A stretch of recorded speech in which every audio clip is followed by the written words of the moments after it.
नमः शिवाय। श्रावण मास के महान फलकारी माह में जो भी व्यक्ति श्रावण मास महात्म्य का श्रवण करता है, भोलेनाथ बाबा उसकी सभी मनोकामनाएं पूर्ण करता है। आज की इस वीडियो में मैं आप सभी के लिए श्रावण मास महात्म्य के 1 से लेकर 10 अध्याय लेकर आई हूँ। इस वीडियो में हम श्रावण मास का धर्म पालन, नक्त व्रत, धारण पारण व्रत, कोटिलिंग महात्म्य तथा रविवार से लेकर शनिवार तक के व्रत की सभी महात्म्य लेकर आई हूँ। इस वीडियो को अंत तक जरूर देखें और सभी अध्यायों का रसपान करें। शुरू करते हैं। सूत जी का कथन। एक बार सूत जी शौनक तथा अन्य ऋषिगणों की सभा में पधारे। सूत जी ने उन्हें आदर पूर्वक प्रणाम किया और बैठने के लिए आसन दिया। उनके बैठने के बाद मुनि श्रेष्ठ शौनक जी ने सूत जी से पूछा, हे प्रभु, हम सब मुनियों की इच्छा हो रही है कि आप हमें कोई ऐसी कथा सुनाइए जिसे सुनकर हम सब तृप्त हो जाएं। हमने आपके मुख से अनेक आख्यान सुनकर आनंद प्राप्त किया है।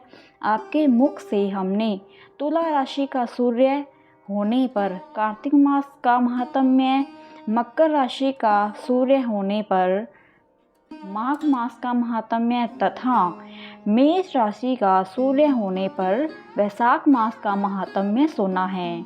अब इन मासों से भी उत्तम कोई मास हो तो हम उसका महात्म्य सुनना चाहते हैं। शौनक जी का आग्रह सुनकर सूत जी बड़े प्रेम पूर्ण शब्दों में बोले कि श्रोताओं में निम्नलिखित 12 गुण होने चाहिए।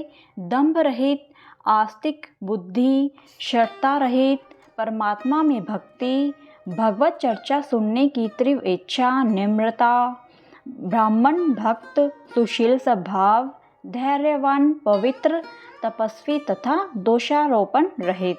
ये सब गुण आप सज्जनों में विद्वान हैं, इसलिए मैं प्रसन्नता पूर्वक आपको तत्व की बात सुनाता हूँ। एक बार ब्रह्मपुत्र संत कुमार ने भगवान शिव से पूछा, हे महादेव, हमारे हृदय में ऐसे मास के महात्म्य को सुनने की इच्छा हो रही है जो सब मासों में श्रेष्ठ हो। उस मास में कर्मों के करने से अनंत फल की प्राप्ति हो। संसार के कल्याण के लिए ऐसे मास के सभी धर्मों का वर्णन विस्तार पूर्वक बताने की कृपा करें। भगवान शिव ने संत कुमारों की इच्छा जानकर कहा, वर्ष के 12 महीनों में श्रावण मास मुझे सबसे अधिक प्रिय है। पूर्णिमा को श्रावण नक्षत्र का योग हो जाने से इस मास का नाम श्रावण पड़ा है। श्रावण मास में सिद्धि प्राप्त होने के कारण इस मास का नाम श्रावण पड़ा। आकाश के समान स्वच्छ हो जाने से नभा नाम कहा है। श्रावण मास के फलों को कहने के लिए ब्रह्मा जी हुए, इसका महात्म्य को देखने के लिए इंद्र हुए और भगवान अनंत ने इसके फल को कहने के लिए 2 सहस्त्र जीवा धारण की थी। इसलिए श्रावण मास के धर्मों की गणना करने के लिए पृथ्वी पर किसी में भी सामर्थ्य नहीं है।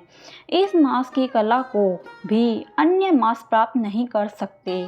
इस मास का कोई भी दिन व्रत शून्य नहीं है। इस मास की सब तिथियां व्रत वाली मानी जाती है।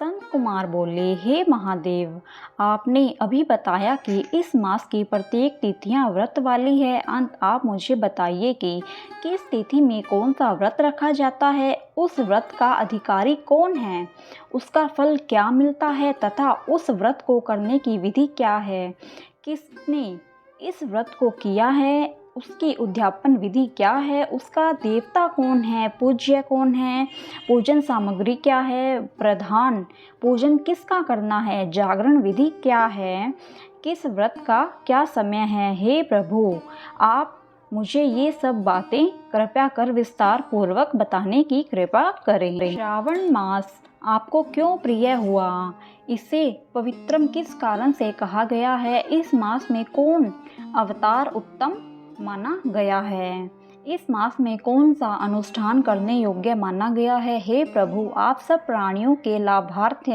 मुझसे कहें। रविवार से शनिवार तक जो व्रत आदि किए जाते हैं वह कृपा कर बताने का कष्ट करें। आप सब देवताओं में बड़े होने के कारण महादेव कहलाते हैं। पीपल के पेड़ में तीनों देवों ब्रह्मा, विष्णु और महेश का निवास कहा गया है, उसमें भी आपका निवास सबसे ऊपर कहा गया है। आप कल्याण रूप होने के कारण शिव, पाप नाशक होने के कारण हर कहलाते हैं। शरीर में गणेश जी का अधिष्ठान रूप 4 दल का मूलाधार नाम का चक्र है। उसके ऊपर 6 दल का ब्रह्मा जी का अधिष्ठान नाम का दूसरा चक्र है। उस सबसे ऊपर 10 दल का भगवान विष्णु का मणिपुर नामक तीसरा चक्र है। चौथा चक्र हृदय में 12 दल का अनाहत नाम का है। इस चौथे चक्र में आपकी स्थिति कही गई है।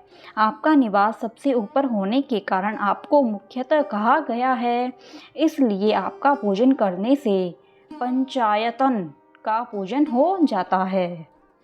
अन्न को ब्रह्मय कहा गया है। भगवान विष्णु जल रूप कहे गए हैं। जब आप उस अन्न और जल को ग्रहण करते हैं तो आपकी प्रवीणता में किसी को लेश मात्र भी संदेह नहीं रह जाता। आपका शमशान और पर्वत पर निवास सब प्राणियों को विरक्ति का संदेश देता है। आपके यश का वर्णन करना वाणी से परे की बात है। करते हैं दूसरा अध्याय, श्रावण मास का धर्म पालन। भगवान शंकर सतकुमार जी से बोले, हे ब्रह्मा पुत्र, आप नम्र हैं, आप श्रद्धालु हैं, समस्त 12 गुणों से युक्त श्रोता हैं। आपने श्रावण मास के बारे में जो पूछा है तथा जो पूछने से रह गया है वह सब मैं तुम्हें विस्तार पूर्वक बताता हूँ। आपके पिता ब्रह्मा बहुत उद्दंड थे, इसलिए उन्हें अपना 5वां सिर गंवाना पड़ा। वे मत्सरता को छोड़ मेरी शरण में आए। मैं जो कुछ बताने जा रहा हूँ उसे एकाग्रचित्त होकर सुनो। श्रावण मास में नियमों का पालन कर व्रत रखकर सायंकाल को 4 बजे भोजन करना चाहिए। 1 मास तक रुद्राभिषेक करना चाहिए। अपनी प्रिय किसी एक वस्तु का त्याग करना चाहिए। पुष्प, फल, धान्य, तुलसी की मंजरी युक्त पत्ती और बेल पत्रों से मेरी लक्ष्य पूजा करें। कोटि लंग पूजन करें। ब्राह्मणों को प्रेम पूर्वक भोजन कराएं। नियम का पालन करें। मुझे पंचामृत से अभिषेक अति प्रिय है, अतः उसे भी करें। इस मास में किया जाने वाला कृत्य अनंत फल देने वाला है। इस मास में भूमि पर शयन करना चाहिए। ब्रह्मचर्य का पालन करना चाहिए। सत्य बोलना चाहिए। पत्तल में भोजन करना चाहिए। प्रातःकाल स्नान ध्यान करें। इंद्रियों को वश में रखना चाहिए। एकाग्र मन से प्रतिदिन मेरी पूजा करें। इस महीने में मंत्रों का पुरश्रवण भी उत्तम सिद्धि देने वाला है। गायत्री मंत्र और ओम नमः शिवाय का जप करें। श्री सूक्त का जाप और भी अधिक फलदायक है। ग्रह यज्ञ, कोटि होम, लक्ष होम तथा अयुक्त होम करने पर सदफलता है और मन वांछित फल प्राप्त होता है। जो प्राणी इस महीने में एक दिन भी व्रत को छोड़ देता है वह महाप्रलय तक घोर नरक में जाता है। मुझे श्रावण मास से अधिक और कोई भी मास प्रिय नहीं है। यह मास फलदायक है तथा निष्काम भाव से किए गए कर्म के फल स्वरूप मोक्ष प्रदान करने वाला है। हे संत कुमार, इस मास में करने योग्य जो धर्म कहे गए हैं उन्हें ध्यान पूर्वक सुनो। रविवार को सूर्य का व्रत करना चाहिए। सोमवार का दिन मेरी पूजा का दिन है। श्रावण मास के प्रथम सोमवार से प्रारंभ करके 3.5 मास तक अर्थात कार्तिक मास की अमावस्या तक होने वाला संपूर्ण कामना का अर्थ सिद्धि प्रदाता रोटक नामक व्रत कहलाता है। मंगलवार के दिन मंगला गौरी का व्रत रखा जाता है। बुधवार को बुध का व्रत, बृहस्पतिवार को गुरुदेव का व्रत, शुक्रवार को जीवंतिका देवी का व्रत रखते हैं। शनिवार को हनुमान तथा नरसिंह का व्रत रखा जाता है। अब मैं तुम्हें तिथियों के अनुसार होने वाले व्रतों को बताता हूँ। श्रावण मास के शुक्ल पक्ष की द्वितीया तिथि को औदुंबर नाम का व्रत रखा जाता है। शुक्ल पक्ष की तृतीया को गौरी का व्रत होता है। श्रावण शुक्ल चतुर्थी को दुर्वा गणपति नामक व्रत होता है। इसे विनायक चतुर्थी व्रत या गणेश चौथ का व्रत कहते हैं। श्रावण शुक्ल पंचमी को नाग पूजन का व्रत रखा जाता है। श्रावण शुक्ल षष्ठी के दिन सुपोदन व्रत रखा जाता है। श्रावण शुक्ल सप्तमी को शीतला देवी का व्रत रखा जाता है। अष्टमी और चतुर्दशी तिथि में देवी का पवित्रारोपण करना चाहिए। श्रावण मास के कृष्ण तथा शुक्ल पक्ष की नवमी को नक्त व्रत का विधान है। शुक्ल पक्ष दशमी को आशा नामक व्रत किया जाता है। कोई मनुष्य श्रावण मास की दोनों पक्षों शुक्ल और कृष्ण की एकादशी को आशा व्रत रखते हैं। श्रावण शुक्ल पक्ष की द्वादशी को भगवान विष्णु का पवित्रारोपण करना कहा गया है, इसलिए इस तिथि को भगवान हरि का श्रीधर नाम से अर्चन उत्तम गति प्रदान कराता है। श्रावण शुक्ल पक्ष पूर्णिमा को उत्सर्जन, उपाकर्म, सभादीप, रक्षाबंधन, श्रावणीकरम, सर्पबलि तथा हयग्रीव जयंती मनाई जाती है। हयग्रीव नामक भगवान विष्णु का अवतार माना गया है। उपरोक्त सातों व्रत श्रावण शुक्ल पूर्णिमा को मनाए जाते हैं। श्रावण कृष्ण चतुर्थी को संकट चतुर्थी, जिसे आम भाषा में संकट चौथ कहते हैं, तथा कृष्ण पक्ष की पंचमी को मानव कल्पादि व्रत रखा जाता है। श्रावण कृष्ण अष्टमी को भगवान श्री विष्णु ने श्री कृष्ण नाम से 16 कलाओं से युक्त अवतार लिया था। उस दिन व्रत तथा महोत्सव मनाया जाता है। श्रावण मास की अमावस्या के पिठोरा व्रत का विधान है। इस दिन कुशोत्पादन करें और वृषभों का पूजन करें।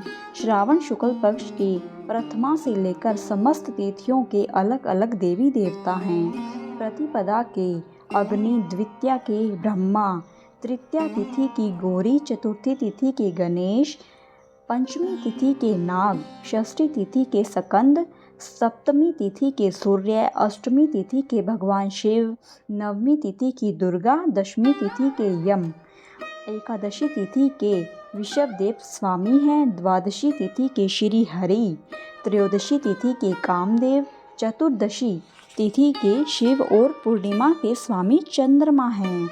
अमावस्या के स्वामी पितर हैं। जिस देव की जो तिथि है उस तिथि को उस देवता की पूजा अर्चना करनी चाहिए। इस श्रावण मास में प्रायः अगस्त्य नक्षत्र का उदय होता है। सिंह राशि पर सूर्य के संक्रमण के दिन से 12:40 घड़ी बीत जाने पर अगस्त्य नक्षत्र का उदय होता है। अगस्त्य ऋषि को 7 दिन पहले से ही अर्घ्य देना शुरू कर दें। 12 महीनों में सूर्य भगवान अलग अलग नाम से प्रज्वलित होते हैं, इसलिए श्रावण मास में भक्ति पूर्वक सूर्य देव का पूजन करना चाहिए। श्रावण मास में साग का त्याग करना चाहिए। भाद्रपद मास में दही, आश्विन मास में दूध और कार्तिक मास में दाल का त्याग करना चाहिए। यदि कोई भक्त यह संपूर्ण विधान करने में असमर्थ हो तो उसे सभी मनोवांछित फलों की प्राप्ति होती है। हे मुनि श्रेष्ठ, इस श्रावण मास में मनाए जाने वाले व्रत और धर्मों का सविस्तार रूप से वर्णन करना कई 100 वर्षों में भी पूरा नहीं हो सकता। भक्तजन मेरे या श्री हरि के प्रीत्यर्थ संपूर्ण व्रत करें। मेरे और श्री हरि में कोई भेद नहीं है।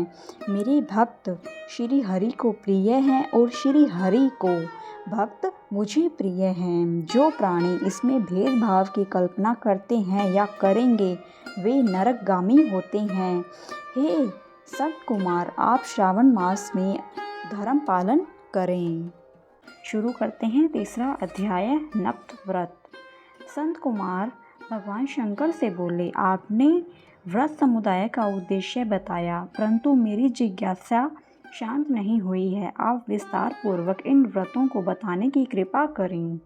आप खोलकर मुझे समझाएं, जिन्हें सुनकर मैं कृत्य हो जाऊं। संत कुमार की प्रार्थना पर भगवान महादेव बोले, जो भक्त श्रावण मास को नक्त व्रत कर व्यतीत करता है वह संपूर्ण वर्ष इस नक्त व्रत का फल भोगता रहता है। दिन की समाप्ति से 3 घड़ी पहले रात्रि भोजन को नक्त व्रत कहा जाता है। नक्त व्रत भोजन में सूर्यास्त से 3 घंटे पहले के समय को छोड़कर शेष समय लिया जाता है। सूर्यास्त से पहले के 3 घंटों को संध्या काल कहा जाता है। संध्या काल में आहार, मैथुन, निद्रा तथा स्वाध्याय करना वर्जित है। अब मैं तुम्हें गृहस्थ एवं सन्यासी के भेद से नक्त भोजन की 2 प्रकार की व्यवस्था बताता हूँ। ध्यानपूर्वक सुनो। जब सूर्यदेव के मंद होने पर अपने शरीर की छाया दुगनी हो जाए, उस समय को सन्यासी के लिए नक्त भोजन व्रत कहा है। शास्त्रों में गृहस्थ के लिए नक्षत्र के उदय होने पर रात्रि भोजन करने को नक्त भोजन व्रत कहा है। शास्त्रों में सन्यासियों के लिए रात्रि काल में भोजन निषिद्ध हो जाने से दिन के अष्टम भाग में भोजन करना बताया है। गृहस्थी को विधि द्वारा रात्रि में नक्त व्रत का भोजन करना चाहिए। सन्यासी, विधवा एवं विधुर को सूर्यास्त से पहले ही भोजन करने का विधान है। पुत्रवान, आश्रयहीन तथा स्त्री विहीन पुत्रवान विधुर को रात्रि में भोजन करना निषिद्ध है। श्रावण मास में नक्त व्रत करने वाले प्राणी उत्तम गति को प्राप्त होते हैं। श्रावण मास के प्रारंभ होने पर प्रतिपदा तिथि में प्रातःकाल मनुष्य यह प्रतिज्ञा करे कि मैं पूरे श्रावण मास में ब्रह्मचर्य का पालन करूँगा तथा प्रतिदिन प्रातः स्नान करूँगा। नक्त व्रत, रात्रि शयन तथा अन्य प्राणियों पर दया भाव रखूँगा। वह यह भी संकल्प करे कि यदि मैं इस व्रत के प्रारंभ होने के बाद और इस व्रत के समाप्ति से पूर्व मर जाऊं तो हे भगवान, उस स्थिति में आपके प्रसाद से मेरा व्रत परिपूर्ण हो जाए। नक्त व्रत करता हुआ प्राणी मुझे अति प्रिय हो जाता है। ब्राह्मण द्वारा या स्वयं रुद्र का 1 मास तक जो अभिषेक करता है उस पर मेरी सदैव कृपा दृष्टि रहती है, क्योंकि मुझे जलधारा अति प्रिय है। श्रावण मास में जो प्राणी अधिक स्वादिष्ट भोजन या उपयोगी वस्तु ब्राह्मण को देता है वह मुझे प्रिय है। हे संत कुमार, अब मुझसे उत्तम लक्ष्य पूजा विधि को ध्यानपूर्वक सुनो। लक्ष्मी जी की इच्छा प्राप्ति वाला मनुष्य, बिल्व पत्रों से शांति की कामना करने वाला मनुष्य दुर्वाओं से तथा आयु की इच्छा वाला मनुष्य चंपा के फूलों से भगवान श्री हरि की पूजा अर्चना करे। विद्या की इच्छा रखने वाला व्यक्ति मल्लिका तथा चमेली के फूलों से पूजा अर्चना करे। तुलसी दल से भगवान श्री हरि और मैं स्वयं प्रसन्न होते हैं। पुत्र की कामना रखने वाला व्यक्ति कटेरी के फूलों से पूजा अर्चना करे। जिसे बुरे बुरे स्वप्न दिखाई देते हों वह उसके नाश के लिए उत्तम धान्य से पूजा अर्चना करे। देव के सम्मुख रंगवल्ली, पद्म, स्वास्तिक और चक्र आदि बनाकर भगवान विभु की पूजा अर्चना करे। संपूर्ण कामनाओं की प्राप्ति के लिए सब पुष्पों से मनुष्य को पूजा अर्चना करनी चाहिए। लक्ष्मी पूजा करने से मैं सदा प्रसन्न रहता हूँ। अंत में उद्यापन करना चाहिए। उद्यापन के लिए मंडप बनवाकर उसके तीसरे भाग में वेदी बनानी चाहिए। पुण्याय वाचन कर आचार्य का वरण करना चाहिए। मंडप में बैठकर रात्रि जागरण कर वेद पाठ कराना चाहिए। वेदी पर उत्तम चतुर्लिंग तो भद्र बनाकर उसके मध्य भाग में चावलों से सुंदर कैलाश का निर्माण करना चाहिए। उस वेदी के यथास्थान तांबे का कलश स्थापित करना चाहिए। उसमें पंच पल्लव तथा सूक्ष्म वस्त्र रखने चाहिए। उसमें भगवान शंकर की स्वर्ण की मूर्ति को पंचामृत से स्नान करवाकर स्थापित कर अर्चना करें। नैवेद्य युक्त धूप, दीप, गीत, वाद्य, नृत्य तथा वेद शास्त्र पुराण द्वारा रात में जागरण करना चाहिए तथा प्रातःकाल होने पर स्नान करना चाहिए।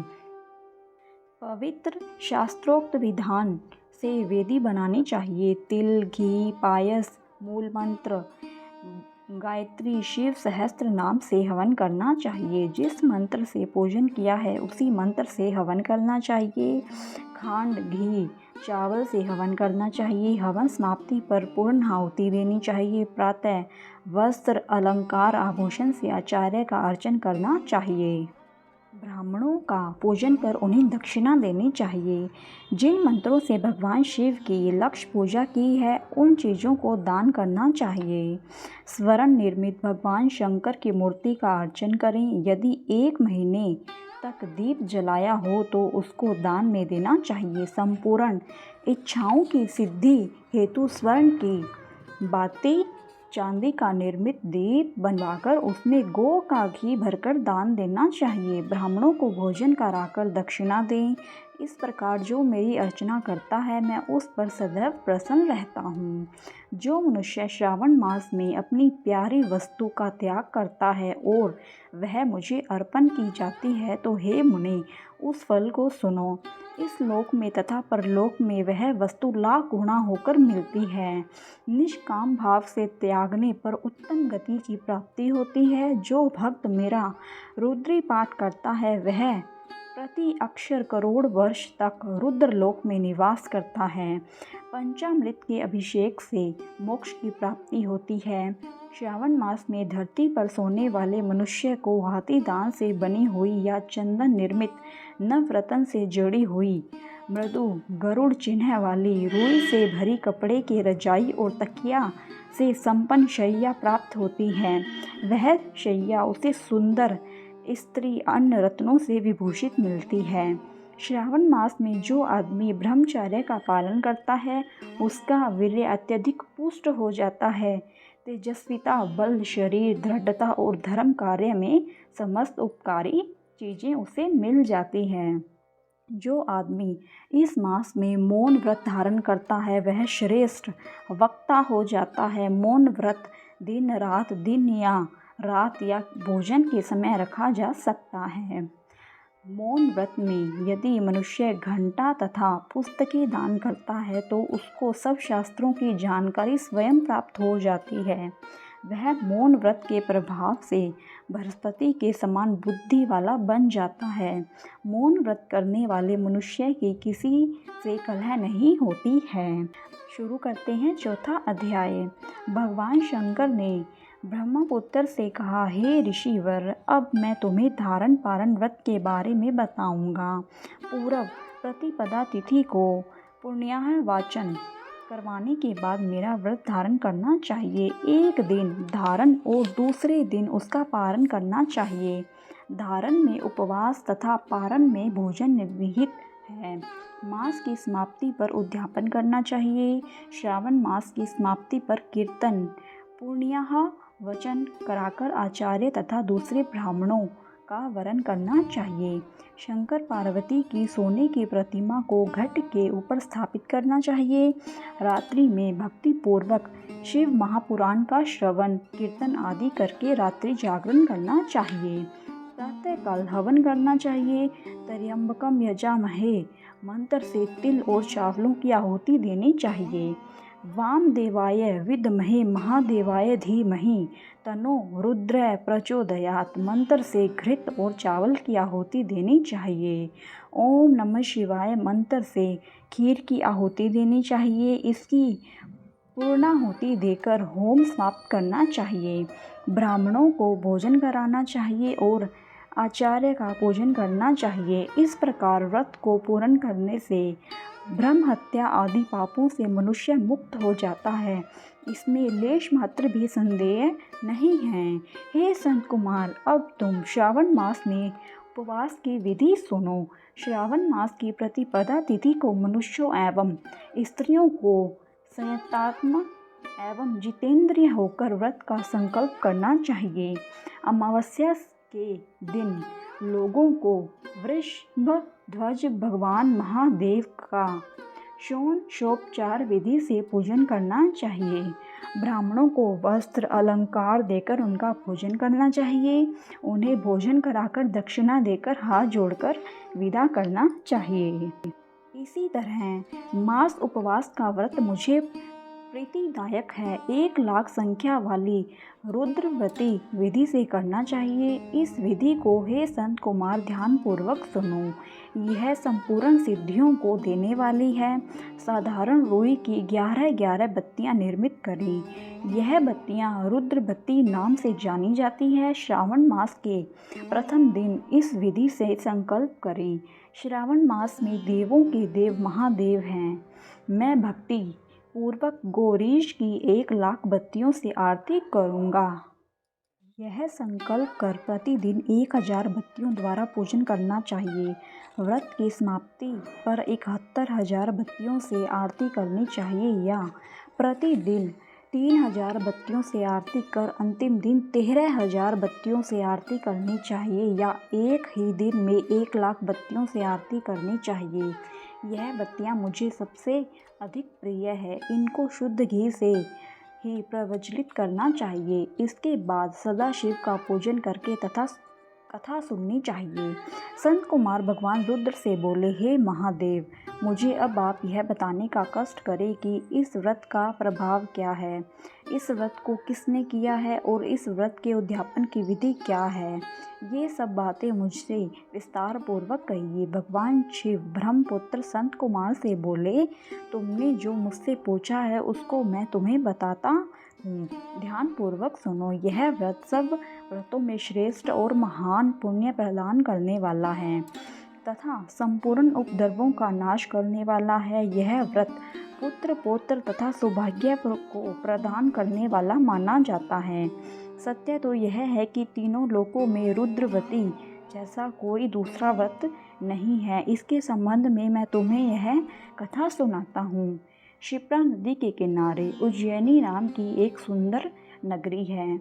उस नगर में सुगंधा नाम की एक अत्यंत सुंदर वैश्या रहती थी। उस वैश्या ने कई युवा पुरुषों तथा ब्राह्मणों के धर्म भ्रष्ट किए। बार बार बहुत से राजाओं तथा राजकुमारों को बिगाड़ा। इस प्रकार उसने अनेकों व्यक्तियों को बुरी तरह से लूटा और लूटने के बाद धक्के देकर घर से बाहर निकाल दिया। अब वे सम्मानित नागरिक शर्म के मारे किसी को अपना मुंह तक न दिखा सकते थे।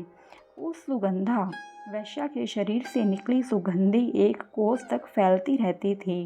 पृथ्वी पर उसके रूप लावण्य की ख्याति दूर दूर तक फैल गई। वह गायन विद्या में 6 राग तथा 36 रागनियों में निपुण थी। नृत्य में वह रंभा आदि देवंगनाओं को पीछे छोड़ चुकी थी। एक बार वह वैश्या क्षिप्रा नदी के तट पर गई। वहाँ उसने सब और ऋषियों को देखा। कुछ ब्राह्मण स्नान कर रहे थे तो कुछ भगवान शिव या भगवान विष्णु की अर्चना कर रहे थे। उसने वहाँ ऋषि वशिष्ठ को बैठे देखा। उनके दर्शन मात्र के प्रभाव से उस वैश्या की बुद्धि परिवर्तित हो गई। उसका मन वैश्या के जीवन तथा विषयों से हट गया। वह वैश्या महर्षि वशिष्ठ के चरणों में गिरकर अपने पाप कर्मों के नाश का उपाय पूछने लगी। सुगंधा वैश्या ने कहा, प्रभु, मैंने आज तक बहुत पाप किए हैं। आप मुझे उन पापों से छुटकारा दिलाने का कोई उपाय बताइए। महर्षि वशिष्ठ उस वैश्या की बात सुनकर बोले, तुम मेरी बात ध्यानपूर्वक सुनो। तेरे पापों का नाश किस पुण्य के करने से होगा, वह सब उपाय मैं तुम्हें बताता हूँ। तू वाराणसी में जाकर रुद्रवती नामक व्रत को कर। यह व्रत महान पुण्य देने वाला तथा शिव शंकर की भक्ति में मन को लगाने वाला है। इस व्रत को करने से तुम्हारी सद्गति हो सकती है। महर्षि वशिष्ठ के वचन सुनकर वह सुगंधा नामक वैश्या अपना खजाना नौकरों व मित्रों को देकर वाराणसी चली गई। उसने महर्षि वशिष्ठ द्वारा बताए व्रत को विधि विधान सहित किया, जिसके फलस्वरूप वह वैश्या पंच भौतिक शरीर को त्याग कर भगवान शंकर के शरीर में विलीन हो गई। जो भी स्त्री इस व्रत को जिस इच्छा को लेकर करती है उसे वह अवश्य प्राप्त होती है। हे संत कुमार, अब तुम माणिक व्रतियों का महात्म्य सुनो। माणिक व्रतियों को व्रत करने से स्त्री मेरे अर्धासन की भागीदारी बन जाती है। वह स्त्री महाप्रलयांत तक मेरी प्रिय होकर निवास करती है। अब मैं तुम्हें इस व्रत की पूर्ति के लिए इसकी व्रतोद्यापन विधि बताता हूँ। इस व्रत को करने वाली स्त्री पार्वती सहित शंकर की प्रतिमा स्थापित करे। शिव पार्वती की प्रतिमा स्वर्ण की बनी होनी चाहिए तथा वृषभ की प्रतिमा चांदी की बनी होनी चाहिए। यथाविधि पूजन करके रात्रि जागरण करें। प्रातःकाल नदी में जाकर स्नान करें। भक्ति पूर्वक आचार्य का वरण करें तथा 11 ब्राह्मणों के द्वारा घी, पायस एवं बेल पत्रों से हवन करना चाहिए अथवा रुद्र सूक्त, रुद्र गायत्री या मूल मंत्र द्वारा हवन करना चाहिए। पूर्ण आहुति कर आचार्य आदि की पूजा करके 11 ब्राह्मणों को जोड़े सहित भोजन कराना चाहिए। इस प्रकार जो भी स्त्री व्रत पूरा करती है वह संपूर्ण पापों से मुक्त हो जाती है। स्थापित सामग्री घट, शिव पार्वती प्रतिमा आदि आचार्य को समर्पित करनी चाहिए। इस व्रत को करने वाले स्त्री एवं उसके पति को 1000 अश्वमेध यज्ञ के फल की प्राप्ति होती है। शुरू करते हैं 5वां अध्याय। भगवान शंकर बोले, हे संत कुमार, कोटि लिंग का महात्म्य तथा पुण्य का विधान बताना या वर्णन करना बहुत कठिन है। जब एक लिंग महात्म्य की कथा का वर्णन करना असंभव है तो कोटि लिंग के महात्म्य को कौन वर्णन कर सकता है। यदि मनुष्य में कोटि लिंग निर्माण करने की शक्ति न हो तो उसे 1000 लिंगों का निर्माण करना चाहिए। यदि इसमें भी समर्थ न हो तो 100 लिंग या फिर 1 लिंग ही श्रावण मास में बनवाना चाहिए। 1 लिंग के बनाने से भी जीव मेरे पास निवास करता है। कामदेव के शत्रु भगवान शंकर का ओम नमः शिवाय मंत्र से पूजन करना चाहिए।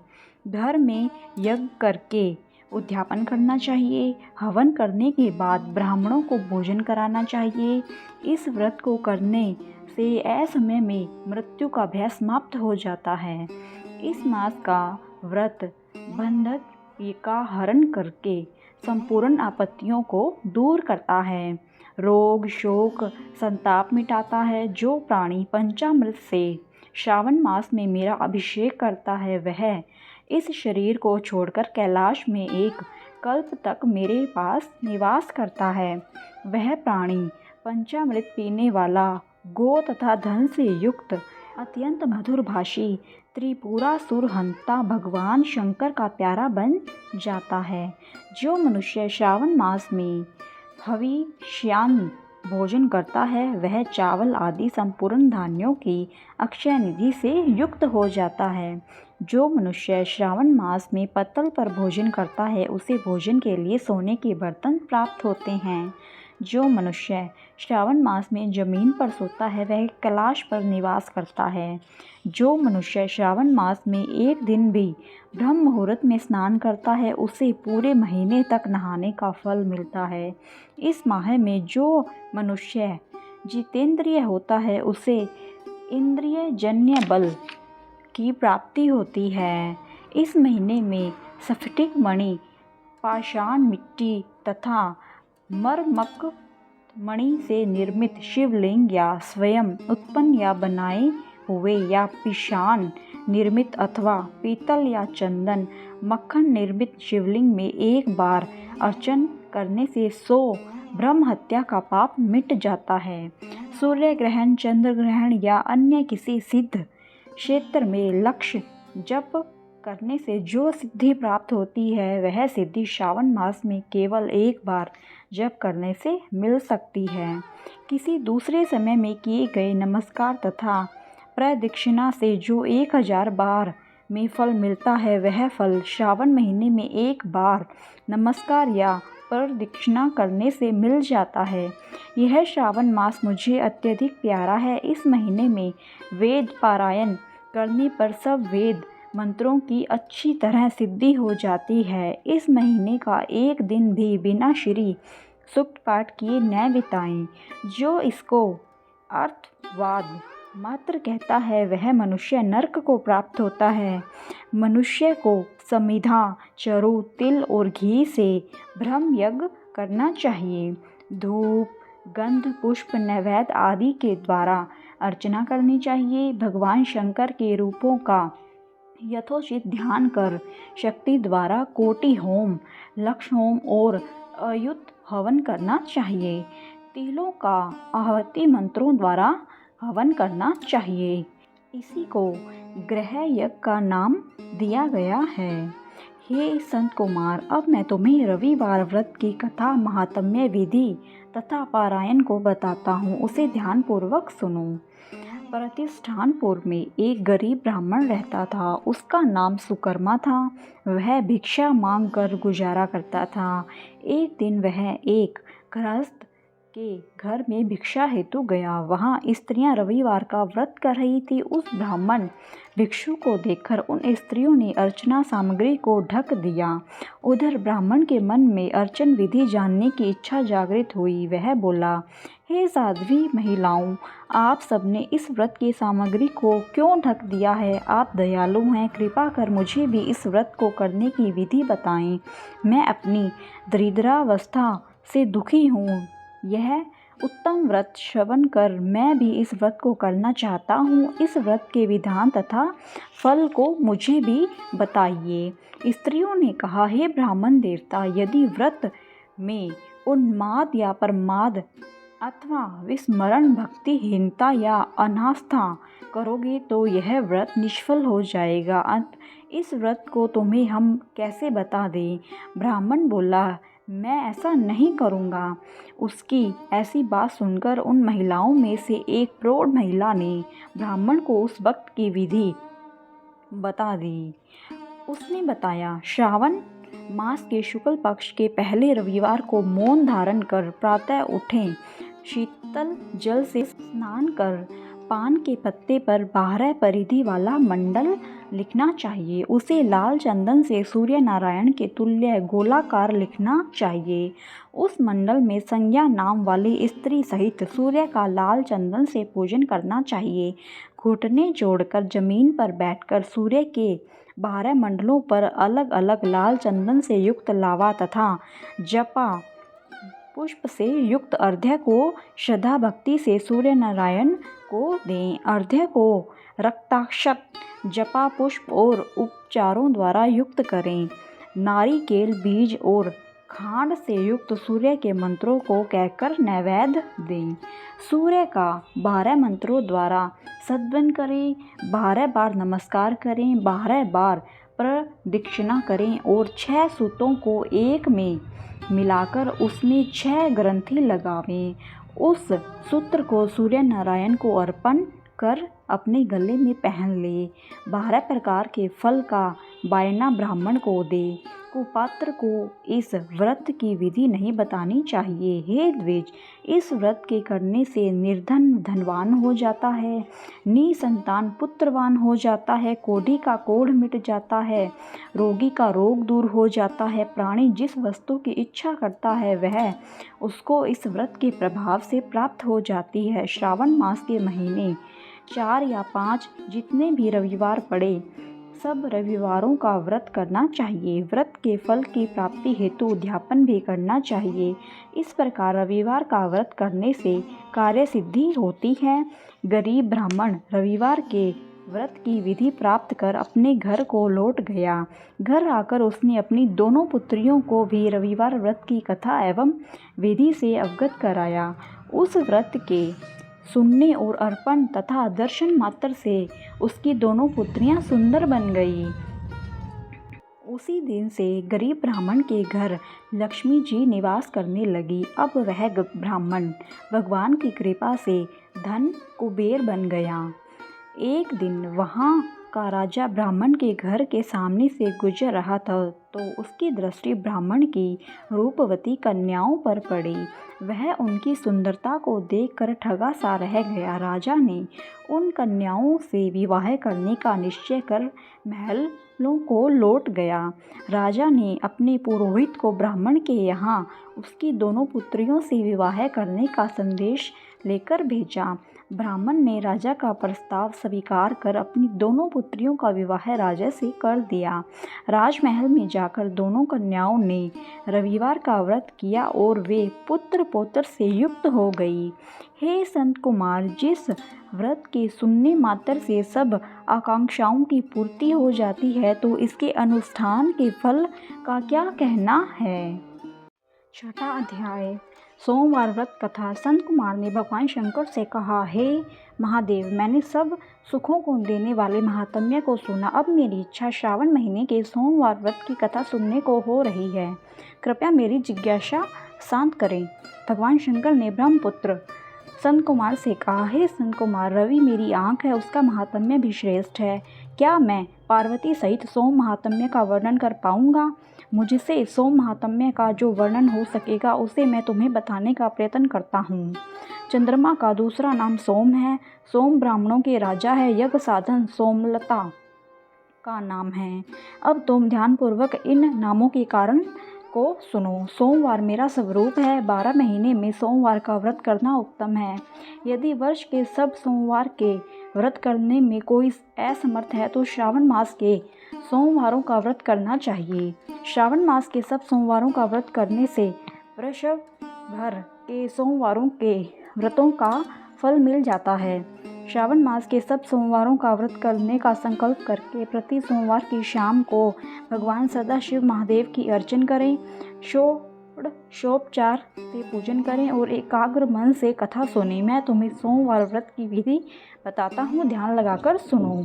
श्रावण मास के पहले सोमवार के दिन भली भांति स्नान कर श्वेत वस्त्र धारण कर काम, क्रोध, अहंकार, द्वेष, चुगली आदि को त्याग देना चाहिए। मालती, मल्लिका आदि के सफ़ेद पुष्पों तथा अन्य पुष्पों तथा अभीष्ट उपचारों से मूल मंत्र ओम नमः शिवाय या त्र्यंबकम मंत्र से पूजा करनी चाहिए और हाथ जोड़कर भोलेनाथ का ध्यान करना चाहिए।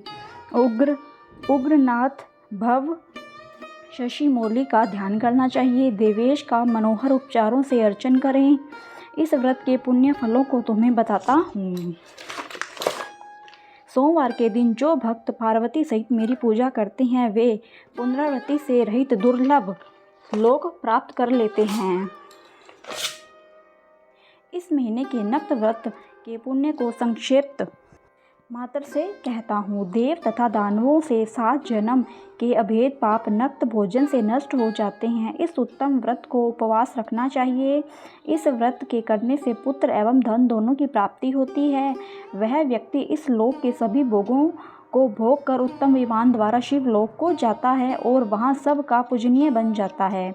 इस संसार को असार जानकर, तन मन धन को चलायमान जानकर व्रतोद्यापन करना चाहिए। धन का लोभ और मन के मोह को त्याग कर अपनी शक्ति के अनुसार भगवान शिव पार्वती की वृषभ पर स्थित स्वर्ण की प्रतिमा बनानी चाहिए। सुंदर लिंगतो भ्रद मंडल बनाकर उस पर घट स्थापित करें। 2 सफ़ेद वस्त्र से ढके घड़े के ऊपर तांबे या कांसे का पात्र रखकर उसके ऊपर स्वर्ण निर्मित शिव पार्वती की प्रतिमा रखें। श्रुति, स्मृति तथा पौराणिक मंत्रों द्वारा शिवजी की पूजा करें। पुष्पों का मंडल बनाकर उसके ऊपर एक रमणीक चंदोवा बांधे। रात्रि जागरण करें। अपने ग्रह सूत्र विधान द्वारा बुद्धिमान को अग्नि की स्थापना करनी चाहिए। सर्व भवनाशक आदि एकादश नामों से हवन करना चाहिए। पलाश की लकड़ियों से 108 आहुतियाँ देनी चाहिए। घी, तिल तथा बेलपत्र आदि द्वारा ओम नमः शिवाय मंत्र से हवन करना चाहिए। इसके बाद आचार्य का पूजन अर्चन कर दक्षिणा में गौ देनी चाहिए। 11 ब्राह्मणों को भोजन कराकर उनको कांसे के घड़े देने चाहिए। देवता पर चढ़ी सामग्री आचार्य को देनी और प्रार्थना करें कि मेरा व्रत पूर्ण हो। इस व्रत से भगवान शिव प्रसन्न हो। आदर पूर्वक हाथ जोड़कर पहले ब्राह्मणों को फिर आचार्य को विदा करे, इसके बाद बंधु बांधवों सहित भोजन करे। जो विधि विधान से इस व्रत को करता है उसकी सारी इच्छाएं पूरी होती है। अंत में वह उत्तम विमान में बैठकर शिवलोक में चला जाता है, जहां उसे आदर सम्मान प्राप्त होता है। सबसे पहले सोमवार व्रत को भगवान वासुदेव ने किया था। सोमवार व्रत के महात्म्य को जो प्राणी सुनेगा वह भी इस व्रत के फल का भागी होगा। भगवान शंकर ने संत कुमार से कहा, अब मैं तुम्हें मंगलवार व्रत कथा का महात्म्य सुनाता हूँ, ध्यान पूर्वक सुनो। इस व्रत को मंगला गौरी व्रत भी कहते हैं। इसके करने से वैधव्य के भोग का नाश होता है। विवाह के पश्चात 5 वर्ष तक इस व्रत को करना चाहिए। विवाह के पश्चात पहले श्रावण शुक्ल पक्ष के पहले मंगलवार को इस व्रत को आरंभ करना चाहिए। पुष्प मंडप का निर्माण कर उसे केले के स्तंभों से सुशोभित करना चाहिए। उसे अनेक प्रकार के फलों तथा रेशमी कपड़ों से विभूषित करें। मंडप में देवी की सोने की प्रतिमा अथवा किसी अन्य धातु की प्रतिमा बनवाकर स्थापित करनी चाहिए। उस प्रतिमा में मंगला गौरी का 16 उपचारों से 16 दुर्वा दलों से 16 चिड़चिड़ा दलों से 16 चावल तथा 16 चने की दाल के दानों से अर्चना करनी चाहिए। 16 बत्तियों वाले दीपक या 16 दीपक जलाकर भक्ति पूर्वक दही तथा चावलों का नैवेद्य अर्पण करना चाहिए। देवी के निकट सिल लोढ़ा रखना चाहिए। इस तरह विवाहोपरांत 5 वर्ष तक व्रत करना चाहिए। 5 वर्ष पश्चात उद्यापन करके माता को बायना देना चाहिए। अब मैं तुम्हें बायने के बारे में बताती हूँ। मंगला गौरी की एक पल सोने की प्रतिमा या अपनी सामर्थ्य के अनुसार सोने की प्रतिमा बनवाएं। अपनी सामर्थ्य के अनुसार सोने अथवा चांदी आदि से निर्मित घड़े को चावल से भरें। उसके ऊपर पहनने के वस्त्र, साड़ी, ब्लाउज आदि रखें। उसके ऊपर मंगला गौरी की प्रतिमा रखें। देवी के समीप सिल लोढ़ा रखें। सिल लोढ़ा सोने या चांदी का होना चाहिए। इस प्रकार माता के लिए बायना देना चाहिए। इसके बाद 16 सुहागिन ब्राह्मणों को भोजन कराना चाहिए। इस प्रकार व्रत करके मात्र से 7 जन्म तक सौभाग्य अटल रहता है। ब्रह्मा पुत्र संत कुमार ने भगवान शंकर से पूछा, इस व्रत को पहले किसने किया और उसका क्या फल मिलता है? भगवान शंकर ने बताया, पूर्व काल में कुरुक्षेत्र से श्रुतकीर्ति नामक राजा रहता था। वह शास्त्रों का ज्ञाता था, उसका कोई शत्रु नहीं था। वह 64 कलाओं का ज्ञाता, धनुर्विद्या में निपुण था। उसे सब प्रकार का सुख था, परंतु उसकी कोई संतान नहीं थी। इसी प्रकार वह दुखी रहता था। उसने संतान के लिए देवी की आराधना की। एक दिन देवी ने उसकी आराधना से प्रसन्न होकर उसे साक्षात दर्शन दिए और उसने वर मांगने के लिए कहा। श्रुतकीर्ति ने देवी से एक पुत्र की मांग की। राजा के वचन सुनकर देवी मुस्कुराई। देवी बोली, हे राजन, तुमने एक दुर्लभ वस्तु की याचना की है, फिर भी मैं तुमको पुत्र अवश्य दूंगी। तुम्हें एक गुणवान पुत्र प्राप्त होगा, परंतु उसकी आयु 16 वर्ष की है। हाँ, यदि एक सुंदर तथा विद्याविहीन पुत्र चाहिए तो वह बहुत समय तक जीवित रहेगा। अब बताओ, तुम्हें कैसा पुत्र चाहिए? राजा ने अपनी रानी से विचार विमर्श कर गुणी पुत्र की मांग की। देवी ने कहा, हे राजन, मेरे मंदिर के मुख्य द्वार पर आम का जो पेड़ है उसका एक फल तोड़कर ले जाओ और उसे रानी को खिला दो, तुम्हारी इच्छा पूर्ण होगी। राजा ने देवी की आज्ञा अनुसार रानी को आम्रफल ले जाकर खिला दिया। 10वें महीने में रानी को एक सुंदर पुत्र पैदा हुआ। हर्ष शोक से संपन्न राजा ने राजकुमार का जात कर्म आदि संस्कार कर दिया। राजा ने राजकुमार का नाम चिरायु रखा। राजकुमार चांद की तरह बढ़ने लगा। अब वह 15 साल का गुणी संपन्न और सुंदर बालक हो गया।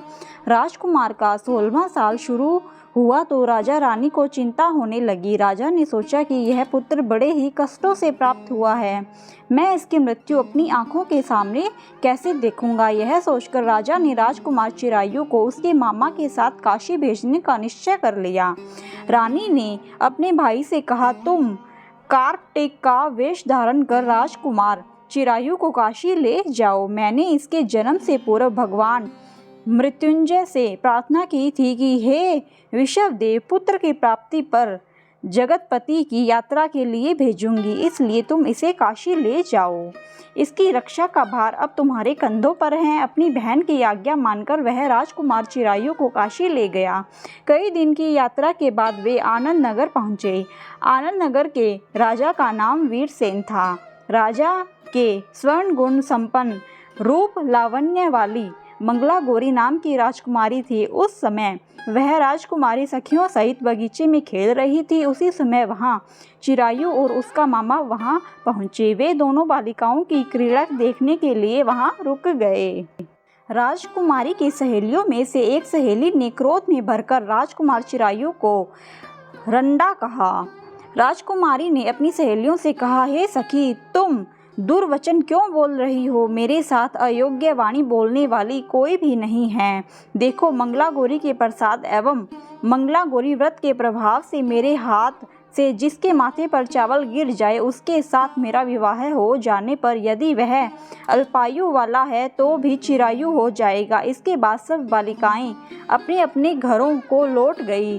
राजकुमारी भी राजमहल में चली गई। उस दिन राजकुमारी मंगला गौरी का विवाह बाल्हिक देश के राजा दृढ़धर्मा के पुत्र सुकेतु के साथ होने वाला था, परंतु सुकेतु मूर्ख, कुरूप और बहरा था। इस बात का पता राजा वीरसेन को नहीं था। अंत वर पक्ष वालों ने विवाह मंडप में एक अन्य अच्छा वर ले जाने का निश्चय किया। विवाहोपरांत प्रस्तुत वर को भगा दिया जाएगा। इस प्रकार सुकेतु राजकुमारी को अपने देश ले जाएगा। ऐसा विचार कर वर पक्ष के कुछ आदमी चिरायु के मामा के पास आकर बोले, यह बालक तुम हम दे दो, इसके द्वारा हमारा काम सिद्ध होने वाला है। इस पृथ्वी पर परोपकार से बढ़कर कोई दूसरा काम नहीं है। उन आदमियों की बात सुनकर राजकुमार चिरायु का मामा राजी हो गया, क्योंकि वह बगीचे में मंगला गौरी की बात सुन चुका था। वह उन आदमियों से बोला, आप लोग इस लड़के को क्यों चाहते हैं? विवाह के लिए वस्त्र गहने तो मांगे जा सकते हैं, लेकिन वर को थोड़े ही मांगा जाता है। फिर भी आपकी बात रखते हुए लड़का आपके साथ भेज रहा हूँ। वर पक्ष के लोग राजकुमार चिरायु को विवाह मंडप में ले गए और विवाह कार्य संपन्न हो गया। विवाह के बाद रात में जब राजकुमार चिरायु मंगला गौरी के साथ सोया, उसी दिन उसका 16वां वर्ष समाप्त हो रहा था। ठीक उसी समय काल सांप का रूप धारण कर वहां आया। संयोगवश उसी समय राजकुमारी मंगला गौरी की नींद खुल गई। उसने सांप को देखा तो राजकुमारी ने सांप की पूजा की, उसे पीने के लिए बहुत सा दूध दिया। मंगला गौरी ने कहा, मैं उत्तम व्रत करूंगी, मेरे पति को छोड़ दो तथा उन्हें चिरंजीवी होने का आशीर्वाद दो। देखते ही देखते सांप कमंडल में घुस गया। राजकुमारी ने अपनी चोली से कमंडल का मुख बंद कर दिया। उसी समय राजकुमार चिरायु अपने शरीर के अंगों को ऐंठते हुए उठ बैठा। उसने राजकुमारी से कहा, मुझे बहुत भूख लगी है। राजकुमारी ने माता के समीप जाकर लड्डू आदि लाकर राजकुमार को खाने के लिए दिए। राजकुमार ने प्रसन्नता से लड्डू खाए। हाथों को धोते समय उसके हाथ से अंगूठी गिर गई। वह पान खाकर फिर सो गया। राजकुमारी कमंडल में बंद सर्प को बाहर फेंकने गई, लेकिन विधि के विधान से बाहर जाने पर चमकते हार की कांति देख वह चकित रह गई। उसने हार को अपने गले में पहन लिया। कुछ रात शेष रहने पर चिरायु का मामा उसे ले गया। चिरायु के जाने के बाद वर पक्ष के लोग सुकेतु को ले आए। मंगला गौरी ने सुकेतु को देखा तो वह बोली, यह मेरा पति नहीं है। सभी बाराती कहने लगे, हे शुभे, यह तुम क्या कह रही हो? यदि कोई पहचान हो तो बताओ। इस पर मंगला गौरी ने कहा, रात को मेरे पति ने मुझे जो जड़ाऊ हार दिया है, उस हार के रत्नों की सुंदरता के बारे में यह बतावे। रात्रि में आम्रसेचन के समय मेरे पति देव का केशर युक्त पैर मेरी जांघ में लगा हुआ है। उसे देखकर सब लोग बताए कि यह पैर का निशान किसका है। रात्रि के समय जो बातचीत हम दोनों के बीच हुई थी तथा जो भोजन करा था उसके बारे में यह बताए। सुकेतु मंगला गौरी के एक भी प्रश्न का उत्तर न दे सका। इस पर कन्या पक्ष वालों ने बारात को बिना दुल्हन के वापस भेज दिया। मंगला गौरी के पिता महाराज वीरसेन ने एक महान यज्ञ करवाया। उसे यह भी पता चल गया कि वर पक्ष वालों ने अपने कुरूप राजकुमार के स्थान पर किसी अन्य युवक को विवाह के मंडप में ले आए थे और उस अनजान युवक के साथ मंगला गौरी का विवाह हुआ था। अब मंगला गौरी राजमहल के बरामदे में एक चिक की ओट में बैठ गई और आते जाते प्रत्येक व्यक्ति को देखने लगी। इधर चिरायु भी वहाँ के हाल चाल जानने की इच्छा से अपने मामा के साथ उधर आया। जैसे ही चिरायु महल के आगे से गुजरा तो मंगला गौरी ने उसे पहचान लिया। अब वह अपने पिता राजा वीरसेन से बोली, यह आदमी जो अभी अभी गया है वही मेरा पति है। राजा ने दोनों मामा भांजे को बुलाया। मंगला गौरी की बताई हुई निशानियां चिरायु में मौजूद थी। राजा ने विवाहोत्सव के वस्त्राभूषण आदि अश्वगज रथ तथा बहुत सी चीजें देकर मंगला गौरी को विदा किया। मामा अपने भांजे चिरायु को तथा मंगला गौरी को लेकर अपनी बहन के यहाँ चल दिया। जब चिरायु के माता पिता ने उसके आने का समाचार सुना तो उसे विश्वास ही नहीं हुआ, क्योंकि भाग्य विपरीत कैसे हो सकता है। इसी बीच चिरायु अपने माता पिता के पास पहुँच गया और उनके चरण स्पर्श किए। पुत्र वधू को सास ने अपनी गोदी में बैठाकर सब बातें पूछी। मंगला गौरी ने उसको व्रत महात्म्य तथा पिछला समस्त घटनाक्रम बताया। मंगला गौरी के कारण ही तभी से यह व्रत मंगला गौरी के नाम से प्रसिद्ध हुआ। इसे जो कोई भी सुनेगा अथवा इसका कीर्तन करेगा उसके सभी मनोरथ सिद्ध हो जाएंगे। श्री सूत जी बोले, हे ऋषिगण, भगवान शंकर ने संत कुमार से इस व्रत को कहा और वह इस कार्य की सिद्धि वाले व्रत को सुनकर गदगद हो उठे। उनको इसके सुनने से परम आनंद की प्राप्ति हुई है। हम श्रावण मास महात्म्य का 8वां अध्याय जानेंगे। इस अध्याय में बुधवार और बृहस्पतिवार व्रत की कथा जानेंगे। शुरू करते हैं। भगवान शंकर बोले, हे संत कुमार, अब मैं तुमसे पाप को हरने वाले बुध तथा बृहस्पति व्रत को बताता हूँ, जिन्हें श्रद्धा के साथ करने से प्राणी उत्तम सिद्धि को प्राप्त कर सकता है। ब्रह्मा जी ने चंद्रमा को ब्राह्मणों के राजासन पर अभिषिक्त किया था। किसी समय चंद्रमा की दृष्टि बृहस्पति की पत्नी तारा पर पड़ी। तारा रमणीय रूप लावण्य संपन्न स्त्री थी। चंद्रमा उसके रूप लावण्य पर मोहित हो काम के वश में हो गया। चंद्रमा ने देवताओं की गुरु पत्नी को जबरदस्ती अपने घर में रख लिया। कुछ काल पश्चात उससे एक पुत्र पैदा हुआ। पुत्र का नाम बुध रखा गया। बुध विद्वान, रूपवान तथा स्वर्ण गुण संपन्न था।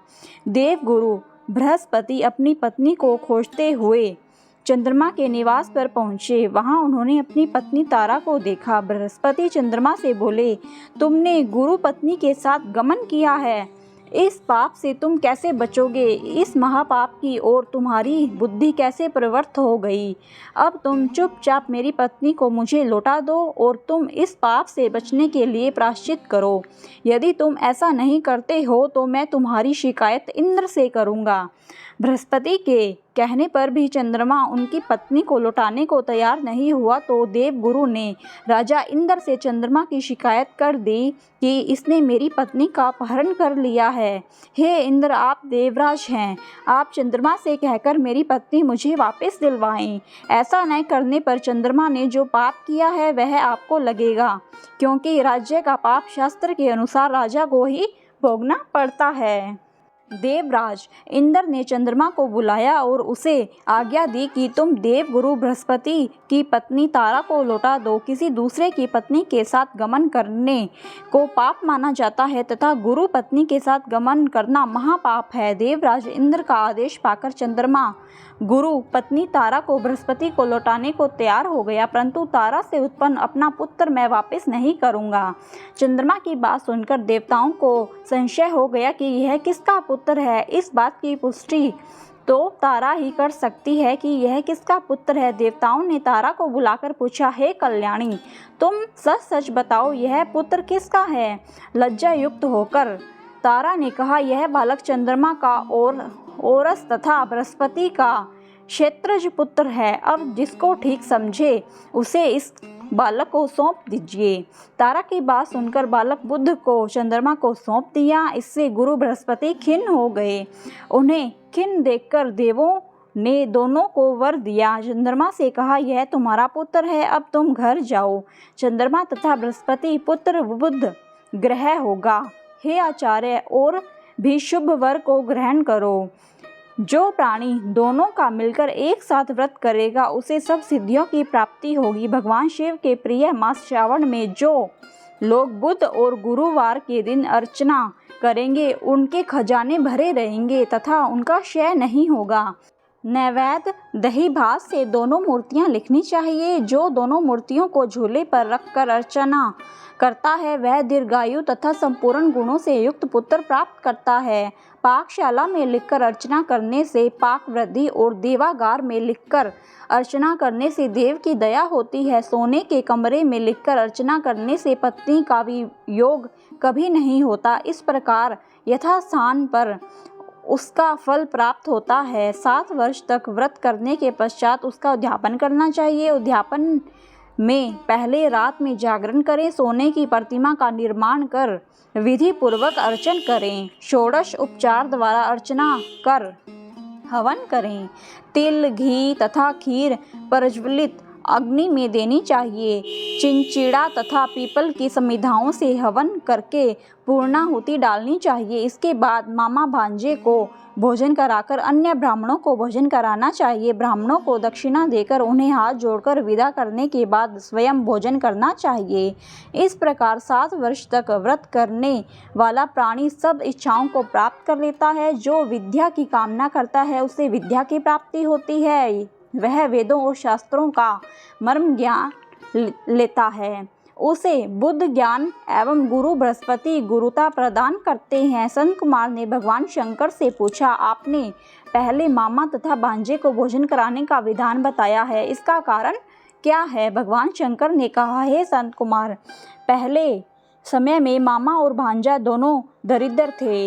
एक दिन दोनों भोजन के लिए घूमते घूमते एक सुंदर नगर में पहुंच गए। उन्होंने वहां प्रत्येक मकान में श्रावण के महीने में प्रत्येक वार का व्रत करते लोगों का देखा, परंतु बुध और बृहस्पति का व्रत करते कहीं नहीं देखा। दोनों मामा भांजे ने बहुत समय तक आपस में विचार किया कि सब जगह सूर्य और अन्य वारों का व्रत हो रहा है, परंतु बुध और गुरु का व्रत देखने को कहीं नहीं मिला।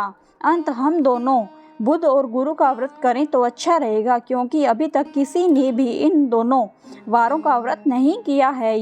यह अनुचित व्रत है, इसे हम करेंगे। लेकिन विधि विधान न जानने के कारण दोनों संशय में पड़ गए। तब रात्रि में उन्हें विधि विधान का स्वप्न में पता चल गया। स्वप्न से ज्ञात विधि द्वारा दोनों ने इस व्रत को किया। व्रत करने से वे धन्य धान्य से संपन्न हो गए। 7 वर्ष तक दोनों मामा भांजे व्रत को करते रहे और वे पुत्र पौत्र धन संपदा आदि से संपन्न हो गए। बुध और गुरु ने प्रत्यक्ष दर्शन देकर उन दोनों को वर दिया कि आप लोगों ने हमारे व्रत का सुविचार किया। आज से जो भी इस व्रत को करेगा और मामा भांजे को पहले भोजन कराएगा वह उत्तम सिद्धियों को प्राप्त करेगा। शुरू करते हैं 9वां अध्याय। 9वें अध्याय में शुक्रवार की कथा जानेंगे। भगवान शंकर ने संत कुमार से कहा, अब मैं तुम्हें शुक्रवार की कथा कहता हूँ, जिसे सुनकर प्राणी समस्त विपत्तियों से छूट जाता है। पांडव वंश में एक राजा था जिसका नाम सुशील था। उसके यहाँ कोई संतान नहीं थी। उसकी पत्नी का नाम सुकेशी था। पुत्र न होने के कारण वह उदास रहने लगी। रानी स्त्री स्वभाव के कारण हर महीने कपड़ों को अपने पेट पर बांधकर पेट की वृद्धि करती रही।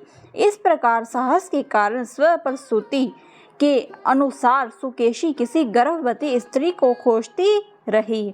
संयोगवश उसने गर्भवती पुरोहित की पत्नी को देखा। कपटी रानी ने प्रसव के समय में दाई का कार्य करने वाली अन्य किसी स्त्री को इस काम के लिए नियुक्त किया। उस दाई को एकांत में बहुत सा धन दिया और अपने गर्भ के अनुकरण की सब बातें कह सुनाई। पुरोहित की पत्नी का प्रसव का समय नजदीक आया। यह सुन उसी तरह दाई ने भी अपने वचन का पालन किया। पुरोहित की पत्नी दाई की बात नहीं जानती थी, अतः वह दाई की बातों का पालन करती थी। दाई ने पुरोहित की स्त्री के नेत्रों पर पट्टी बांध दी और उसके उत्पन्न हुए पुत्र को रानी के पास भेज दिया। इस प्रकार रानी के पास उस पुरोहितानी के पुत्र के पहुंच जाने की किसी को कानो कान खबर न हुई। इस नाटक को कोई न जान सका। रानी ने अपनी दासियों द्वारा राजा को खबर करा दी कि उसके यहाँ लड़का पैदा हुआ है। उधर दाई ने पुरोहिताइनी के नेत्रों से पट्टी खोल दी। वह अपने साथ मांस की एक पिंडी लाई थी। दाई ने पुरोहिताइनी को वह मांस की पिंडी दिखाते हुए कहा, यह अनिष्ट हुआ है। अपने पति से इसकी शांति करवाना। पुत्र नहीं हुआ तो न सही, तुम्हारे प्राण तो बच गए। पुरोहित की स्त्री सोचने लगी, कहीं दाई ने मेरे साथ कपट तो नहीं किया। राजा ने जब पुत्र उत्पन्न होने की बात सुनी तो जात कर्म आदि करके ब्राह्मण को गज, अश्व, रथ आदि दान में दिए। जो बंदी खाने में बंदे थे उनको छोड़ दिया। राजा ने उसका नाम प्रियव्रत रखा। श्रावण मास आरंभ होने पर पुरोहित की स्त्री ने शुक्रवार के दिन भक्ति द्वारा जीवंतिका की पूजा अर्चना की। दीवार पर बहुत से लड़कों के सहित जीवंतिका की तस्वीर बनाई और 5 दीपक जलाकर पुष्पमाला से पूजा अर्चना की। गेहूं के आटे के दीपक बनाकर जलाती और स्वयं भी गेहूं के आटे को शुद्ध घी में पकाकर भोजन करती। भोजन के पश्चात जीवंतिका से प्रार्थना करती, जहाँ पर भी मेरा पुत्र हो उसे सुरक्षित रखना। इस प्रकार प्रार्थना करने के पश्चात वह कथा सुनती और यथाविधि नमस्कार करती। जीवंतिका के प्रसाद से वह बालक राजा के यहाँ चांद की तरह बढ़ने लगा और जीवंतिका उसकी रात दिन रक्षा करने लगी। कुछ समय बाद राजा का स्वर्गवास हो गया। पितृभक्त पुत्र ने पिता की परलौकिक क्रिया संपन्न कराई। इसके बाद मंत्रिमंडल ने उसको राज सिंहासन पर बैठा दिया। उसने कुछ काल तक राज्य का शासन भली भांति किया। इसके बाद वह राज्य का भार मंत्रियों को सौंपकर पितृ ऋण से मुक्ति पाने के लिए गया जी को रवाना हो गया। उसने यह यात्रा कार्तिक वेश में की। रास्ते में वह किसी गृहस्थी के घर पर ठहरा। उस गृहस्थी के यहाँ पुत्र हुआ। इससे पहले के 5 पुत्रों को षष्ठी देवी ने मार डाला था, परंतु इस बालक को षष्ठी देवी नहीं मार सकी। राजा ने वहाँ रहने के कारण जीवंतिका देवी उसकी रक्षा कर रही थी। गृहस्थ ने जब अपने लड़के को जीवित अवस्था में देखा तो उसको पक्का विश्वास हो गया कि यह बालक अतिथि के कारण ही जीवित है। उसने राजा से एक दिन घर पर ठहरने की कृपा की, क्योंकि आपकी कृपा से ही मेरा यह छठा पुत्र जीवित है। गृहस्थ के प्रार्थना पर राजा एक दिन के लिए उसके यहाँ रुक गया। फिर वह गया जी चला गया और वहाँ पिंड देने लगा। पिंड देते समय उसे बड़ा आश्चर्य हुआ। उसने देखा कि पिंड को ग्रहण करने के लिए 2 हाथ बाहर निकलते हैं। एक विद्वान ब्राह्मण से उसने पूछा, यह सब क्या मामला है? ब्राह्मण बोला, ये दोनों हाथ तुम्हारे पिता के हैं। घर जाकर अपनी माता से पूछना कि ऐसा क्यों हुआ, तुम्हारी माता ही बताएगी। लौटते समय राजा फिर उसी गृहस्थी के यहाँ ठहरा। उसके यहाँ अब दूसरा पुत्र पैदा हुआ था, जो केवल 7 दिन का था। इस लड़के को लेने जब षष्ठी देवी आई तो जीवंतिका देवी ने उसे बालक को नहीं ले जाने दिया। षष्ठी देवी ने जीवंतिका देवी से पूछा, आप इन लड़कों को क्यों बचा रही हैं? इसकी माँ ने कौन सा व्रत किया है जो दिन रात आप इसकी रक्षा करती हैं? राजा भी उस समय जाग रहा था। वह दोनों देवियों की बात सुन रहा था।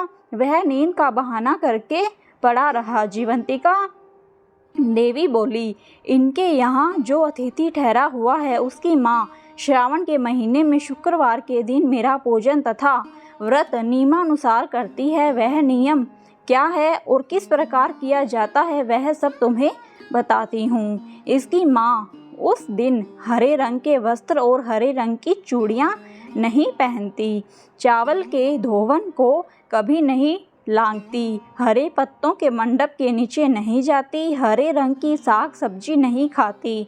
यह सब कुछ वह मेरे लिए ही करती है, इसलिए मैं उसकी तथा उसके पुत्र की रक्षा करती हूँ। षष्ठी देवी और जीवंतिका देवी का वार्तालाप सुनकर राजा सुबह उठकर अपने राज्य में आया। राजा ने अपनी माता से पूछा, हे माता, आप जीवंतिका का व्रत करती हैं तो उसकी विधि क्या है? राजा की माता ने उत्तर दिया, मैं जीवंतिका का व्रत नहीं करती, इसलिए मुझे उसकी विधि का ज्ञान नहीं है। यह सुनकर राजा को बड़ा आश्चर्य हुआ और सोचने लगा कि मेरी माता कौन है। राजा ने गया यात्रा के फल प्राप्त्यार्थ ब्राह्मणों तथा सुहागिनियों को भोजन कराने की इच्छा प्रकट कर उनके यहाँ हरे वस्त्र, हरी चूड़ियाँ आदि परीक्षार्थ भिजवाएं। दूत ने सबके यहाँ संदेशा दिया कि आप सब राजा के यहाँ भोजन करने आए। पुरोहित की पत्नी ने राजदूत से कहा, मैं हरे रंग की कोई चीज़ नहीं लेती। राजा को यह समाचार मिलने पर उसने पुरोहित पत्नी के लिए लाल रंग के वस्त्र और लाल रंग की चूड़ियाँ भेजी। पुरोहित पत्नी ने उन चीज़ों को ले लिया और राजमहल में आई। पुरोहित पत्नी को देखकर राजा ने हाथ जोड़कर उनका अभिवादन किया और नियम का पालन करने का कारण पूछा। उसने इसका कारण शुक्रवार व्रत बताया। राजा को देखकर उसी समय उसके स्तनों से मात्र प्रेम के भाव के कारण दूध निकलने लगा। उस दुग्ध से राजा भलीभांति सिंचित हो गया। गया में 2 हाथ निकलने से तथा रास्ते में गृहस्थी के यहाँ देवी से बातचीत और स्तनों से दूध निकलने से राजा को पक्का विश्वास हो गया कि यही उसकी माता है। राजा ने पूछा, हे माते, भय मत करो और मुझे मेरे जन्म का सही सही हाल बताओ।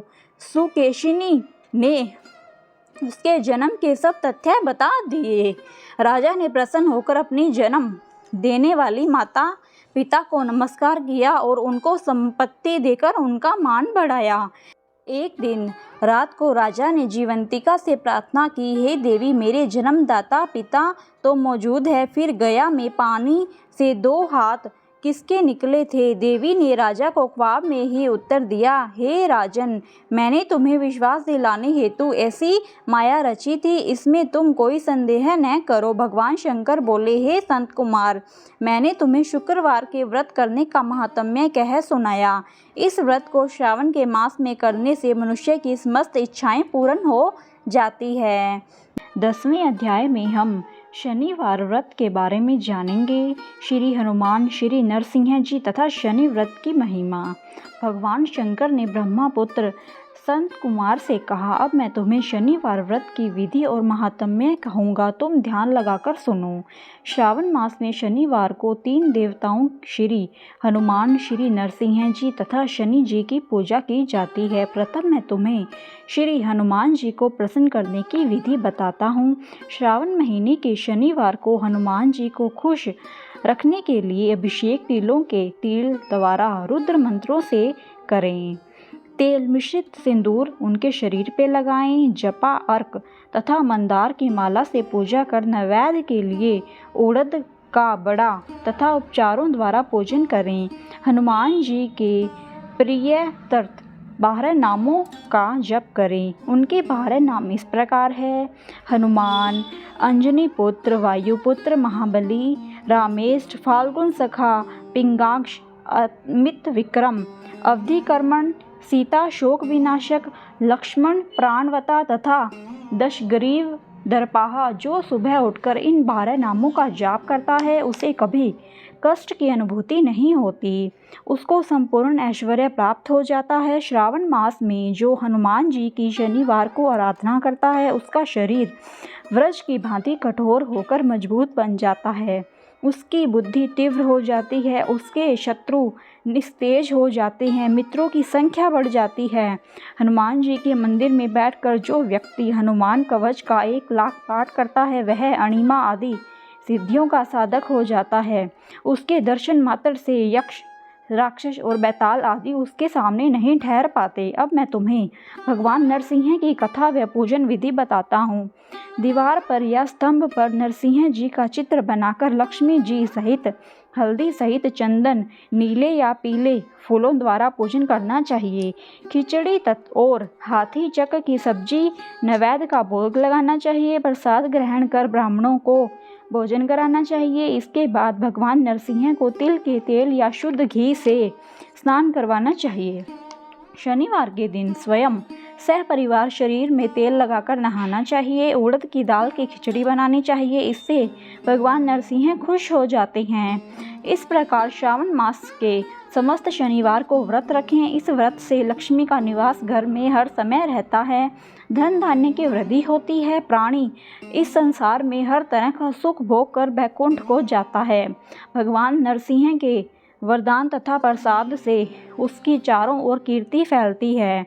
अब मैं तुम्हें शनिवार के व्रत की कथा एवं उसका महात्म्य बताता हूँ। श्रावण के समस्त शनिवार को शनि का व्रत करें। किसी लंगड़े ब्राह्मण या उसके न मिलने पर किसी अन्य ब्राह्मण को तिल का तेल लगाकर गर्म पानी से स्नान कराएं। इसके बाद नरसिंह व्रत में बताए अनुसार अन्न से उसे भोजन कराना चाहिए। शनि के प्रीत्यर्थ तेल, लोहा, तिल, उड़द तथा काला कंबल दान करें। अब मैं शनि देव के रूप रंग का वर्णन करता हूँ। शनि देव का श्याम वर्ण है, गति मंद है, कश्यप गोत्र है। शनि का जन्म सौराष्ट्र में हुआ है। ये सूर्य नारायण के पुत्र हैं। ये इंद्र नीलमणि तुल्य हैं। इन्होंने बाण, धनुष तथा त्रिशूल धारण कर रखा है। इनकी सवारी गिद्ध है। इनके यम अधिदेवता हैं। इनको कस्तूरी, अगर, चंदन, गूगल और नैवेद्य में उड़द की खिचड़ी प्रिय है। शनि की पूजा में इनकी लोहे की प्रतिमा रखी जाती है। दान देने के लिए श्याम वर्ण का ब्राह्मण उत्तम है। ब्राह्मण को 2 काले कपड़े तथा काले रंग की गाय बछड़े सहित दान में देनी चाहिए और उनकी स्तुति करनी चाहिए। एक बार राजा नल का राज्य छिन जाने पर राजा नल ने शनिदेव की आराधना की थी। शनिदेव ने उन पर कृपा की और खोया राज्य वापस प्राप्त हो गया। मनुष्य को चाहिए कि वह इस प्रकार शनिदेव की आराधना करे कि मेरे ऊपर शनिदेव प्रसन्न हो। नीलांश के समान कांतिमान अति मंद ब्राह्मी छाया नाम वाली स्त्री से सूर्य द्वारा उत्पन्न शनिदेव को मैं हाथ जोड़कर नमस्कार करता हूँ। मंडल कोण में स्थित पिंगल नामक शनिदेव को प्रणाम करता हूँ। हे शनिदेव, मुझ अति दिन पर कृपा करो। इस प्रकार बार बार उनकी स्तुति करनी चाहिए। शनिदेव की आराधना में शनो देवी मंत्र का उच्चारण करना चाहिए। जो प्राणी सावधान होकर विधि विधान से शनिदेव की पूजा करता है उसे स्वप्न में भी किसी प्रकार का भय नहीं रहता। शनि जन्म राशि से पहले, दूसरे, चौथे, 5वें, 7वें, 8वें, 9वें या 12वें स्थान में हो तो सदा पीड़ा पहुंचाता है। इसलिए उनकी शांति के लिए शामाग्नि मंत्र का जाप करना चाहिए और इंद्र नीलमणि का दान करना चाहिए। धन्यवाद मित्रों। यह वीडियो यहीं पर समाप्त होता है। अगर आप सभी को यह वीडियो पसंद आई हो तो प्लीज़ मेरी वीडियो को लाइक करिए, प्लीज़ मेरी वीडियो को शेयर करें और मेरे चैनल को सब्सक्राइब करें। एक बार फिर से आप सभी का बहुत बहुत धन्यवाद। ओम नमः शिवाय।